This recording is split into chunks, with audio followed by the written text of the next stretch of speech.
ریاض صاحب دیکھنے میں یہی آیا، کتابیں بھی بتاتی ہیں، اب بھی یہی ہے کہ بے شک کسی کے پاس یہ مال و دولت دنیا نہ ہو،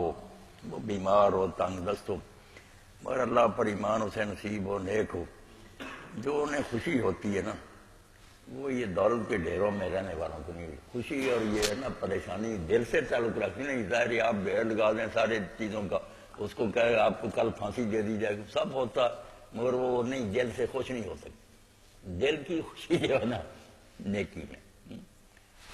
وہ ابن یمین حکیم صاحب فرماتے ہیں نا کہ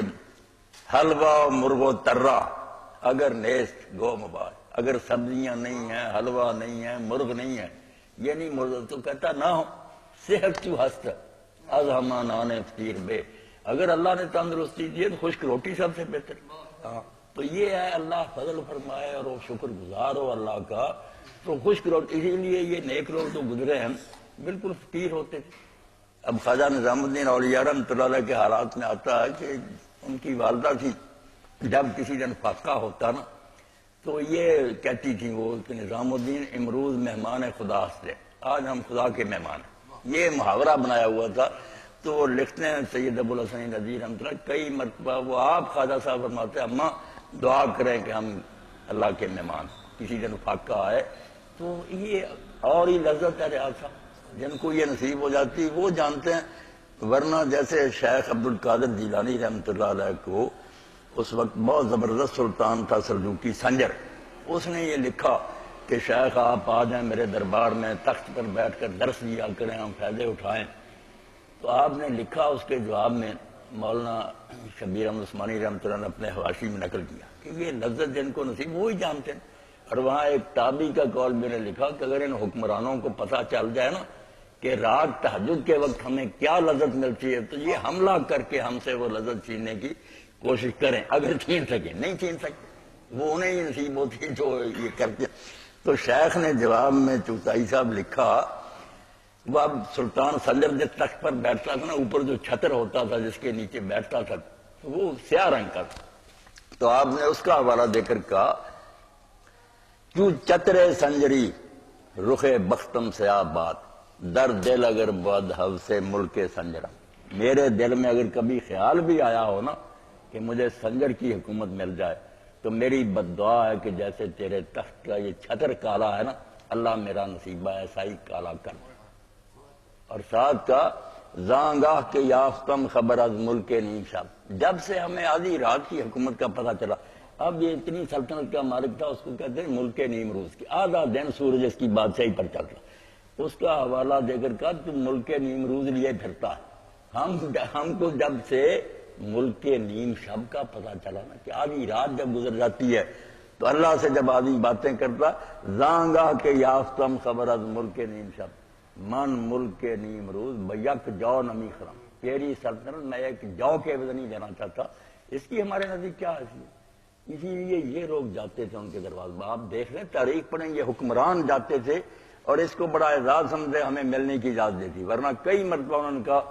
بالکل مجھے ملنے کے لیے میرا وقت ضائع نہ۔ تو یہ چیز ہے ایمان سے تعلق رکھ، کیونکہ اندر کی بات ہے نا، خوشی غمی اندر ہوتی ہے۔ علاؤالدین کے بارے میں بات ہے، علاؤالدین کتنا بڑا حکمران تھا، ہاں جابر اس نے خواجہ نظام الدین اور یہاں سے اجازت مانگی کہ میں ملنا چاہتا ہوں،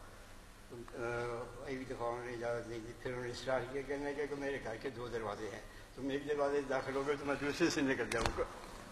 اب یہ بے نیازی اور استغنا جو ہے، اسی لیے کہ انہیں جو حکومت حاصل تھی اللہ سے محبت پیار، یہ سارے سوال اسی لیے پیدا ہوتے کہ ہم میں بھی وہ ایمان نہیں، ورنہ یہ ظاہری چیزیں کچھ بھی نہیں، یہ کھلونے ہیں، یہ مال و دولت دنیا، یہ رشتہ بتان وہم لا الہ الا اللہ، کچھ نہیں، کھلونے جیسے پھانسی والے کے لیے۔ یہاں ایک واقعہ عرض کروں کہ حضرت امام حسن رضی اللہ عنہ جا رہے تھے سوار، تو لباس بھی عمدہ تھا، گھوڑا اچھا تھا، تو ایک یہودی بہت بری حالت میں نا آپ سے ملاقات ہوا، اس نے کہا کہ حسن میں نے ایک بات پوچھنی، پوچھو۔ انہوں نے کہا تیرے نانا نے یہ کہا کہ دنیا جو ہے نا کافر کے لیے یہ جنت ہے اور مومن کے لیے قید خانہ ہے۔ انہوں نے کہا بالکل فرمایا، اب دنیا سجن المومن جنت الکافر، مومن کا جو ہے نا قید خانہ اور کافر کی جنت۔ اس نے کہا آپ کس شان و شوکت کے مالک ہیں، کتنے خوشحال ہیں، میری کیا بری حالت، کہاں ہے وہ فرمان؟ انہوں نے کہا نہیں تو نہیں سمجھا، مرنے کے بعد جو مجھے ملنے والا وہ اس شان و شوکت جو اس کے مقابلے میں ایسے ہی جیسے میں نے قید خانے میں زندگی گزاری۔ یہ صرف اب تجھے نظر آ رہا کہ مجھے بہت کچھ بہتر ہے، جب اس سے مقابلہ کیا جائے گا نا تو یہ بالکل اس کے مقابلہ میں قید خانہ ہی نظر آئے گا، اور تجھے جو ہے نا تکلیف نظر آتی جب جہنم دیکھے گا تو اس وقت پتہ چلے گا کہ یہ تھوڑا بہت جو آرام تجھے نصیب تھا یہ بھی جنتی تھی، ورنہ آگے جو کچھ ہے نا وہ سامنے آ کر کیوں چپائی صاحب جب ہم آخرت کو نظر انداز کر دیں کئی مسئلے اٹھ کھڑے ہوتے نہیں سمجھ آتی۔ اگر سمجھیں کہ کوئی نہیں، اگر کھا پی رہے ہیں کل پھانسی گھاٹ پر ہوں گے، گلے میں رسہ پڑا ہوگا، کیا فائدہ ان سلطنتوں؟ اور بندہ مومن تنگ بھی ہوگا، غریب بھی ہوگا، مگر اگلی دنیا میں جاتے ہی آنکھیں بند کرتے فرشتے منتظر ہیں، جنت کے دروازے کھلیں، کیا وہ محسوس کرے گا تکلیف؟